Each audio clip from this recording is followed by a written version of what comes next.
Buenos días, mi nombre es Yareli Romo. El día de hoy les voy a hablar sobre la respiración celular y la fotosíntesis. Son dos procesos biológicos mediante el cual nos dan vida y ayudan a mantener el equilibrio en el planeta. La importancia de la fotosíntesis es un proceso mediante el cual las plantas captan energía del sol, lo transforman en energía química, donde producen moléculas de agua y el oxígeno es liberado al ambiente. La importancia de la respiración celular es un proceso mediante el cual la célula tiene energía a través del azúcar que era producido por la fotosíntesis, donde se libera el dióxido de carbono y el oxígeno al ambiente por medio de los productos. La relación entre la fotosíntesis y la respiración celular. La fotosíntesis ocurre en los cloroplastos, donde se produce el azúcar y el oxígeno, mientras que la respiración celular ocurre en las mitocondrias, donde se usa este azúcar y este oxígeno para formar el ATP. En la fotosíntesis existen dos fases, que es la fase de reacciones luminosas y el ciclo de Calvi. Vamos a hablar de la fase de la reacción luminosa que ocurre en el fotosistema 2, donde la luz rompe las moléculas del agua, libera oxígeno, protones y electrones, donde los electrones llegan a la cadena de transporte, donde se bombea y los protones ingresan al espacio tilacoidal, donde tienen que salir por medio de los estromas a través del ATP sintasa que forma el ATP. Para que se reduzca los electrones, se utiliza el NADP+ y forma el NADPH. Vamos a utilizar el ATP y el NADPH en el ciclo de Kelvin.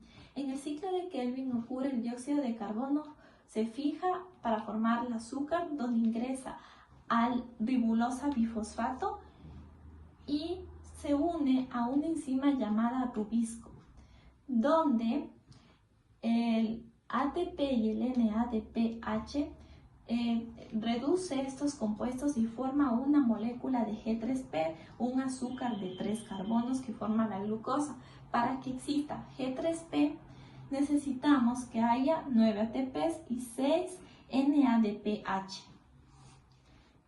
En la respiración celular tenemos tres fases, que es la glucólisis, el ciclo de Krebs y la cadena de transporte y fosforilación oxidativa.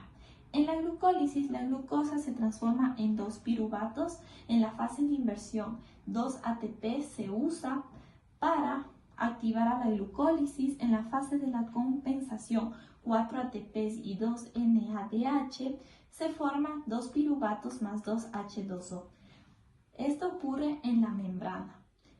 En el citoplasma, en la parte de la matriz mitocondrial, para que ingrese estos piruvatos debe haber oxígeno, donde se forma el NADH por medio del NADH+ y los electrones, donde una cierta parte de los piruvatos se une a la coenzima A, que va a formar el acetil-CoA para el ciclo de Krebs.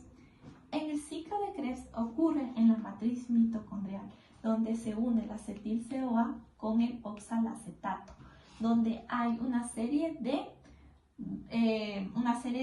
reacciones que tenemos el 2CO2, el 3NADH, DH1, un ATP en la cadena de transporte de electrones y fosforilación oxidativa. Los electrones del NADH y FADH2 se transfieren a una cadena de complejos proteicos 1, 2, 3 y 4, donde se libera la energía de los protones al espacio intermembranal, y para que vuelva se utiliza el ATP sintasa, donde se va a producir mucho ATP y vamos a tener la parte de protones, electrones y oxígeno que va a dar agua.